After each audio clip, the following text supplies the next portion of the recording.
Hi, I'm Ben and you're watching Batarang to the Butt. And this video is all about Mephisto. The Mephisto from Marvel Comics was inspired by Mephistopheles, a demon from German folklore. Ever heard of Faust? Well, this version was an agent of the devil, but the Marvel version pretty much is the devil. Technically, he isn't the standard Judeo-Christian version of the devil, but he's not far off, and you would be forgiven for confusing the two, because often Mephisto even disguises himself as that version of the devil. It helps him gather souls. His first comic book appearance was in the Silver Surfer issue 3, way back in 1968. In this story, Mephisto becomes obsessed with taking down the Silver Surfer, all because the Surfer is a noble, pure and heroic being. The exact opposite of everything that gives him strength. The goodness of the Surfer's spirit drives Mephisto mad. An author, Mike Conroy, has since described Mephisto as the tempter who could offer the endlessly soul-tormented Silver Surfer the world, even dangling the Surfer's off-limits, long-distance lover in front of him. As always the case with Lee's heroes, the Surfer's goodness and nobility won out, but Mephisto was only stymied, not defeated, and the pattern was set.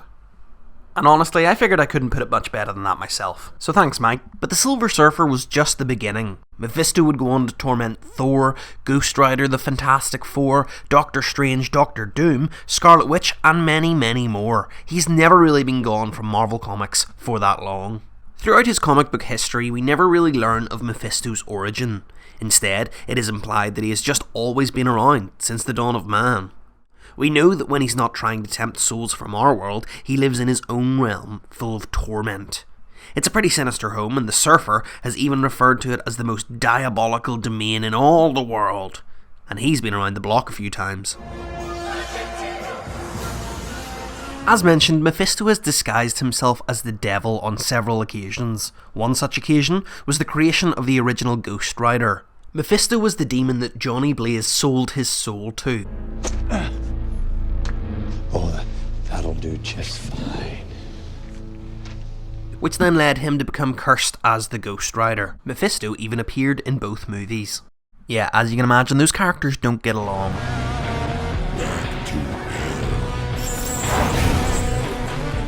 In Daredevil Issue 266 in 1989, artist John Romita Jr. redesigned the character, reimagining him as a naked creature with vaguely frog-like legs and a demonic-looking head. Romita explained his choice by saying, "I couldn't see the devil with tights and a cape," which I guess is fair enough. Subsequent portrayals have varied between Mephisto's original appearance and this Romita redesign, and I'd love to hear which version you think is cooler down in the comments below. Another notable Mephisto moment is when he convinced Peter Parker, the Amazing Spider-Man, to trade his marriage to save Aunt May. This meant that Peter's relationship with MJ, which had been built up over decades, was erased. They were happily married, but Pete sacrificed all of that to ensure that his Aunt May survived. And this is the exact kind of sadistic deal that Mephisto is well known for. In one of his more recent appearances, Mephisto appeared as a fly in a flashback to 4 billion years ago. It turns out that he laid billions of evil little maggots in the radioactive remnants of a fallen celestial, which were these giant godlike beings from the beginning of time. But don't worry about that too much. These maggots would then go forth, evolve and multiply, and they would just help to keep Mephisto's evil influence alive down the line. This was far from his first appearance, but perhaps it was his first appearance chronologically. It's kinda hard to tell.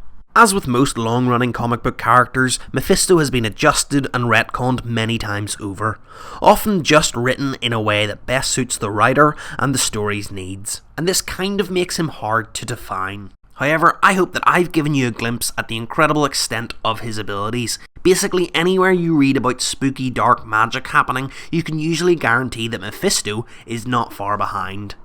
And there you have it. Look, if you don't want your soul to be stolen, then you can cast a protective spell by leaving a like on this video. And if you want to learn about superheroes, sorcerers, and all things geeky, then be sure to like the Facebook page for more geeky good stuff just like this.